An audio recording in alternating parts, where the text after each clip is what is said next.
N'hésitez pas à liker la vidéo si elle vous plaît et si vous êtes nouveau sur la chaîne, n'oubliez pas de vous abonner et d'activer la notification pour ne rater aucune de nos prochaines vidéos. Bonjour à tous et bienvenue dans cette nouvelle leçon d'algorithmique où nous allons traiter les variables et les types. Un programme informatique a toujours besoin de manipuler des valeurs. C'est le cas des prix dans un programme de facturation, les noms des élèves dans une application de gestion d'absence ou le nombre de mentions j'aime sur un post dans un réseau social. Ces valeurs peuvent provenir d'un fichier enregistré sur l'ordinateur, transféré depuis le réseau, saisi directement au clavier par la personne qui fait tourner le programme ou encore généré automatiquement suite à un événement particulier. Le programme a alors besoin de stocker ces valeurs quelque part, et c'est ça le rôle des variables. Une variable est une entité dont la valeur peut changer, d'où le nom de variable. À l'inverse d'une constante qui est une entité dont la valeur reste inchangée durant tout le temps d'exécution du programme. Pour simplifier le concept, on peut assimiler les variables à des boîtes. Chacune d'entre elles a un nom unique pour que le programme puisse la distinguer de ses congénères. Le contenu de la boîte représente tout simplement la valeur de la variable. On peut donc placer un objet dans notre boîte et récupérer cet objet-là à notre guise. Bien entendu, on peut à chaque fois mettre un objet différent dans notre boîte du moment où il peut s'y tenir. S'il est trop gros ou a une forme inadaptée, alors il ne pourra pas y entrer. Techniquement, les boîtes sont des cases mémoire. Chaque case a une adresse unique. En tant que programmeur, il nous est difficile de gérer ces cases directement. C'est pourquoi la plupart des langages de programmation évolués font abstraction de ces cases-là, et ils nous offrent la possibilité de manipuler des variables d'une manière simple. Pourtant, il existe bel et bien des langages de programmation dits de bas niveau où le programmeur manipule directement la mémoire et les registres. Ces langages sont appelés assembleurs. Avant de manipuler une variable, il faut au préalable définir son type. Le type représente en quelque sorte la taille et les caractéristiques de la boîte. Les valeurs que l'on peut donc mettre dans notre variable doivent respecter le type renseigné. Il existe de nombreux types pour les variables. On en trouve même un peu plus dans un langage par rapport à un autre. Mais en algorithmique, on se contente de définir les types de base qui sont communs à tous les langages de programmation. Ces types sont les entiers, les réels, les booléens et les chaînes de caractères. Les entiers sont des nombres qui s'expriment sans virgule et peuvent être positifs ou négatifs. En général, les entiers s'expriment sur 16 bits, on parle alors d'entiers courts, ou 32 bits, ça veut dire 4 octets pour les entiers lents. Et les valeurs possibles d'un entier sont exprimées de cette manière. Grand N est comprise entre moins 2 à la puissance n moins 1 et plus 2 à la puissance n moins 1, le tout moins 1.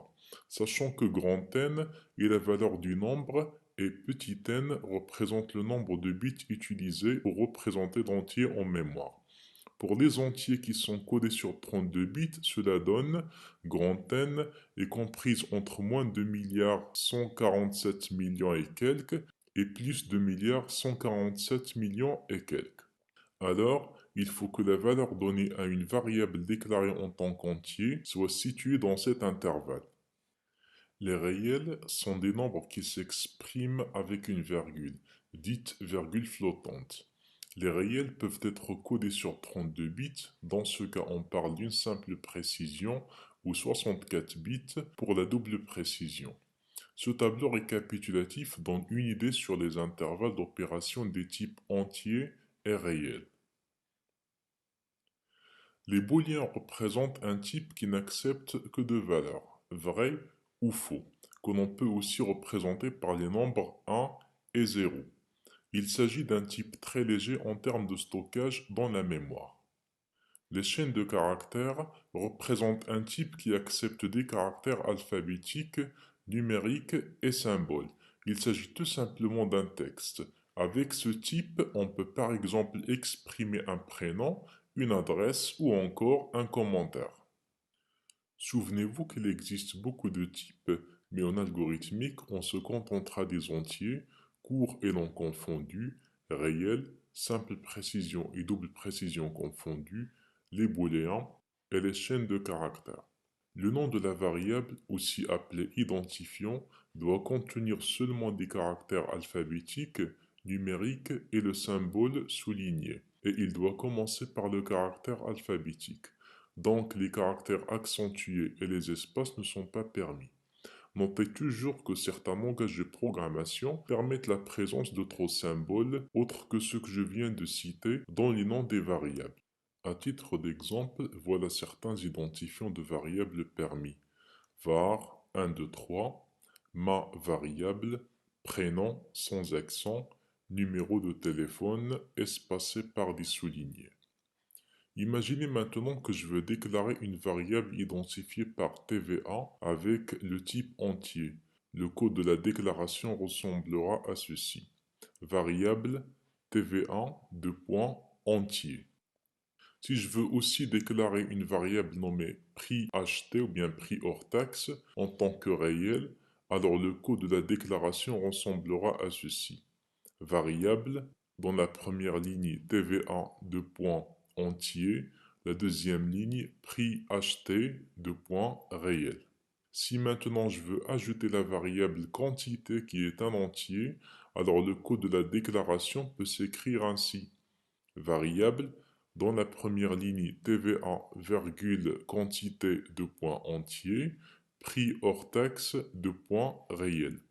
C'est-à-dire que je peux regrouper plusieurs variables de même type dans une seule déclaration et que je sépare ensuite par une virgule. Maintenant, nous allons voir où il faut exactement inclure la déclaration des variables au sein d'un algorithme. Tout d'abord, un algorithme commence par le mot-clé algorithme, suivi du nom que vous voulez lui donner. Veillez à bien choisir un nom qui reflète la nature de l'algorithme, comme par exemple facturation ou calculatrice. Juste après, on ajoute le bloc de déclaration des variables que l'on vient de voir. Ensuite, on met le mot-clé début, puis le mot-clé fin. C'est entre début et fin où nous allons écrire le corps de l'algorithme, c'est-à-dire les instructions qui décrivent la solution du problème posé. En gros, un algorithme qui permet de calculer le prix TTC d'un ensemble d'articles sera structuré comme ceci.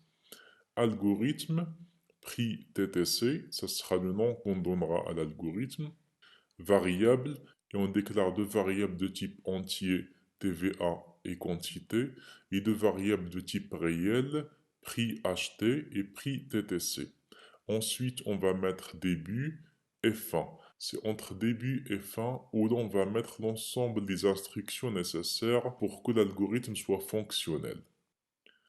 Ça sera tout pour cette leçon sur les variables. Merci pour votre attention et à la vidéo prochaine.